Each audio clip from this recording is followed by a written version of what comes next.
Hello, welcome. I am Talbot Dream, and here with my thoughts on CyberPunk 2077. CD Projekt Red finally gave us what we've been waiting for, the actual gameplay reveal of the game, which was shown to a closed room in the E3 this year. So yeah, very excited for this game. I was a little skeptical. I wasn't sure what type of game we was going to get.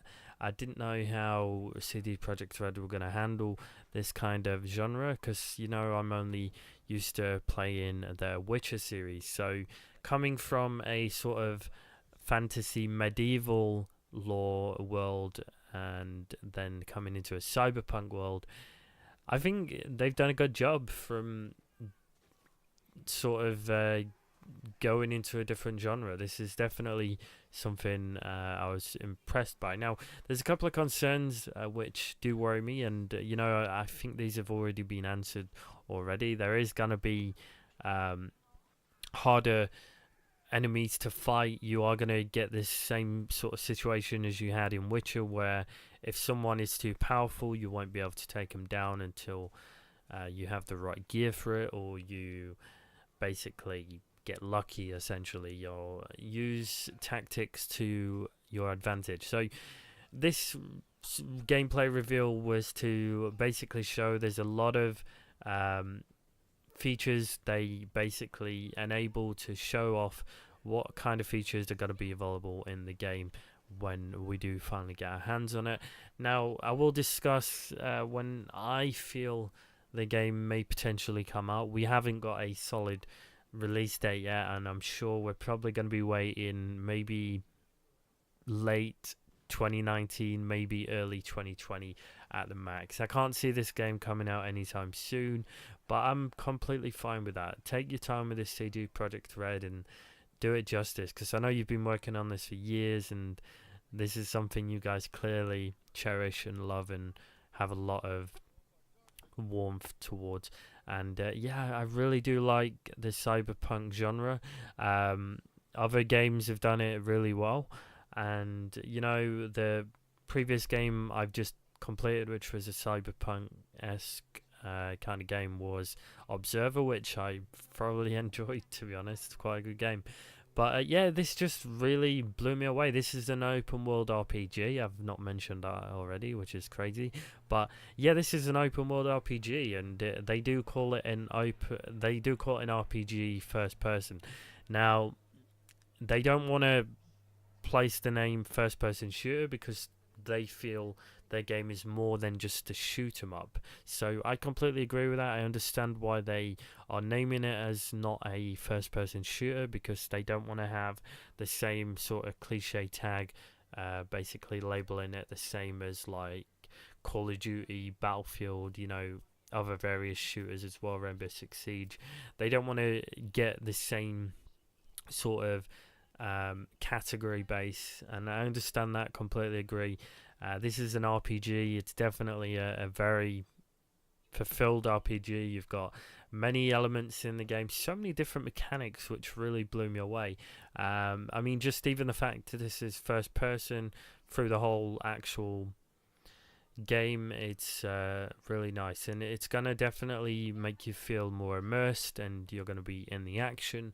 But just everything from the guns look really cool. The actual visuals, even though this is a early alpha, this is an alpha build of the game. They do mention it's a work in progress, does not represent the final product, and completely understandable. It's understandable why they didn't really want to show this off, but it seems like a lot of people have been talking about this. A lot of people who actually got to see the actual gameplay on its first basic reveal, and loads of people have been talking about it. So it's about time they released this to the public and allowed us to actually watch this for ourselves, because it's really cool. The actual story seems to have all these different elements. You have these different characters. You'll be able to make multiple choices. There won't just be sort of a or B answer. You can sometimes have three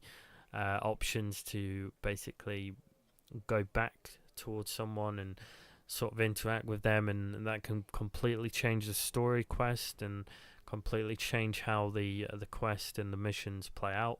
Very much reminds me of The Witcher 3. The Witcher 3 did this really well, had basically quests. If you didn't do certain quests, you wouldn't meet certain people in the main story quests as well. So if you didn't do all the quests, then there was potential stuff which would actually not play out later on in the game. And they've definitely implemented this sort of feature in Cyberpunk, and I'm glad they've sort of built upon what Witcher 3 did really well.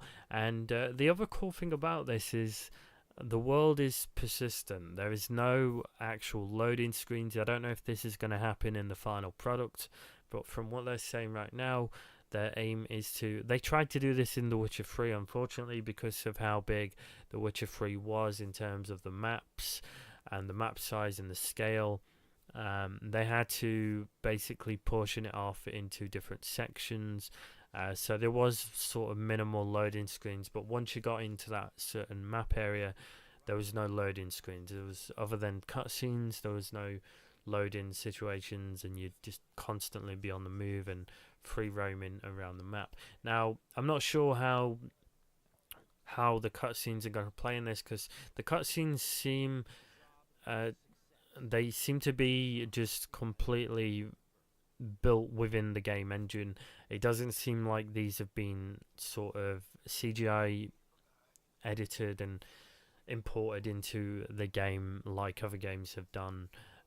This seems to all be in-game cutscenes, which I absolutely adore. This sort of stuff works really well in such games like Uncharted as well, works really well. God of War recently did it. But I think it's just a better way of keeping the vibe of the game and not taking you out of the actual atmosphere and the whole experience of the game. But it just really blew me away.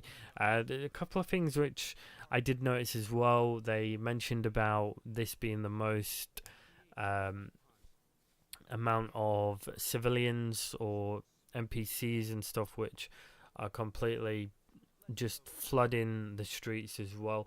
I'm sure there's gonna be sort of cutbacks on, whereas, for example, if you have NPCs sort of in the distance, they'll probably just be anything that can't be seen won't actually load. I'm assuming that's how they're gonna do it, because having a whole map with NPCs going around the whole map, that would just cause a complete utter mayhem in terms of performance, and you will get performance losses if that happened. I'm sure they have smart ways of dealing with this and such, but I'm really interested to see what kind of distance drawn stuff we'll get in the final game as well. Will we have the situation like in The Witcher 3 where NPCs just popped in the distance? You could notice it was very noticeable in especially in the towns and stuff. You would notice NPCs just appear from nowhere, and hopefully they've completely wiped that from what Witcher 3 did and have actual NPCs that are there right there and then, and you are able to see them from the get-go, and you're not going to see any awkward sort of pop-ups of basically NPCs coming from nowhere like The Witcher 3 did. So hopefully that won't happen. I'm very much looking forward to it, though. It seems like all the NPCs have their roles. They have their day and night sort of situations, what they're doing. I'm sure there's going to be a cycle of them repeating what they do over and over.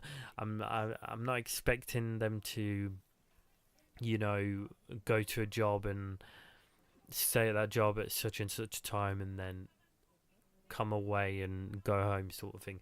I'm not expecting it to be that deep. I don't expect it to be. If it is, that's pretty cool and that's really nice. I've seen this happen in other games before. I don't think it's always worked, but it definitely is something to check out once the game does finally come out. Like I said, I don't think this game will come out until late 2019, early 2020, maybe 21.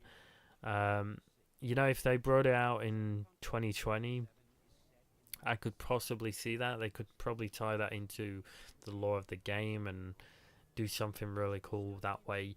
The way they revealed this game in the first place at the Microsoft conference just blew me away as well. But you can see here in the gameplay, we are seeing flooded streets of city life going on, and this honestly does look incredible. Like, this is like Grand Theft Auto on steroids, basically. It's just crazy how much stuff is going on around you, and there's so many different people here. There is noticeable NPCs that are copy and pasted, and I'm sure that's going to get ironed out, and there's going to be more character models in the future. But just look at this; it's incredible how much is going on in the world, and I'm sure you're not going to be able to go to every single nook and cranny of the map, but just this kind of game and this kind of setting and just this futuristic world, it does remind me of Ready Player One, and just sort of gives me that Ready Player One movie vibe. But it's in game form, and I really can't wait to play this. It looks real cool, and I'm definitely looking forward to it. I just want to know when this game comes out now, because I'm completely blown away. I can't wait to see what happens. Some things I do want to find out as well. I want to see it in nighttime. We've seen some shots of nighttime in the first reveal trailer of what the game is, what it looks like, and this reveal was showing off the gameplay mechanics and the sort of interactions and RPG elements of the game, which have sort of been improved upon what Witcher 3 did really well. So yeah, you can be either male or female. That's something which is nice. It's nice that we get a choice. So we do get some forms of customization on our character. We do get to change the hair. We do get to change clothing. Clothing will have stats as well. There will be street cred, which will basically allow you more street cred depending on the sort of levels. I'm not sure if it's going to play into sort of gang culture. If we have a particular jacket on, will certain gangs help us out and other gangs be more aggressive towards us? That could be really nice to see if that plays out that way. I'm not sure if that's going to happen, but that would be really cool to see that. It sounds too good to be true, but from what they're showing so far, it is potentially going to happen, and I'm sure, and I'm hoping it stays this way and we just get better visuals and even more added to the game in terms of mechanics, stuff we can do, stuff we can explore and just entertain ourselves with. I really want to know as well if we can actually upgrade vehicles. I'm not sure if that's a thing. I haven't read up on this too much, so I'm not sure if vehicle customization's a thing. But they did say that vehicles and bikes will be drivable. Not too sure about flying vehicles. That's probably something they might be still working on and possibly implementing and seeing if it works in their world. If it doesn't, that's fine. I'm okay with that. I don't really care. I'm not expecting this to be like free roaming like Grand Theft Auto style, because I know it's more story driven, and I would definitely take a more story driven open world game over something like, say, Assassin's Creed or Grand Theft Auto, where the main missions never really relate too well to the environment for the most part. Like say, like Grand Theft Auto 5, I never really got into the story. I just could not get into it. I just felt like it was a chore. Every single mission I did was kind of a chore. But, we've got games like Red Dead coming very soon as well. So this could be something else they could sit on the fence about with Cyberpunk and possibly see what Red Dead gets right in that game and then implement them kind of features into their game. That could be really cool to see if that happens. But I'm really blown away. It's really hard to criticize anything about this. I noticed some people did mention about saying the graphics didn't look that good. This is an alpha, so you're not going to get like full resolution textures and stuff all over, but some things I did notice, it seems like this is using ray tracing in the actual game. Kind of expecting ray tracing to be one of the main selling points of this game for Nvidia's side. I'm not expecting it to sell loads of copies or loads of graphic cards for Nvidia, but it seems like ray tracing was implemented in this particular gameplay reveal, because the lighting just works really well. The shadows, everything just looks very fluid. It doesn't seem sort of it doesn't seem like the shadows have been faked or been purposely placed to look like that. So we'll have to wait and see. And like I say, we've got definitely some time to wait for this. I'm not expecting it to come out anytime soon. What they did mention though is the game is fully playable from start to finish now though. So that means the game is officially complete in terms of the quests and the story and the whole grasp of the game, which is really cool to see. So now it's just a factor of ironing out the bugs and improving the visual quality, adding all the details, and just making the world a lot more full and expansive. It's going to be interesting. I'm going to also wonder if we're going to have like more open environments, or is it just going to be these sort of close-knit streets that we're going to come across? Is there going to be any open sort of areas? I did see sort of highways and city bridges as well, so that could mean we might get some more open world areas to explore, maybe some more countryside areas. That could be interesting to see how that plays out. But yeah, I'm definitely stoked for this. Just everything from being able to upgrade your character is fantastic. Weapon upgrades as well. Also robotic upgrades or cyborg elements of the game, as you will be able to modify your stats and stuff to improve your damage and stuff like that. Your typical stuff, but also having sort of different types of skills to jump and double jump and stuff like that. So yeah, there's definitely a lot going on in this game. There's also some forms of hacking as well.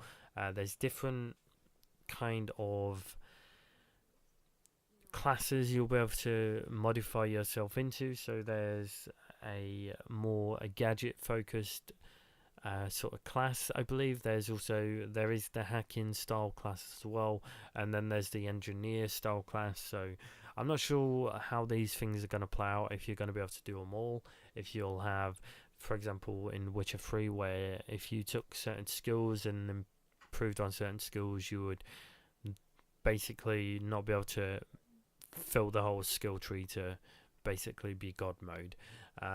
So yeah, in terms of difficulty though, like I say, some people did mention they was a bit concerned about the difficulty of the game. Is it going to be too easy to get through?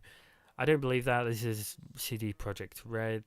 Witcher 3 was definitely a tough game. Even on the normal difficulty, it was quite tough, especially when you're fighting higher levels than you've not quite grinded up enough to basically fight that level yet. So yeah, I'm very much hopeful for this. It's definitely got me excited for the full game when it does finally have a release date.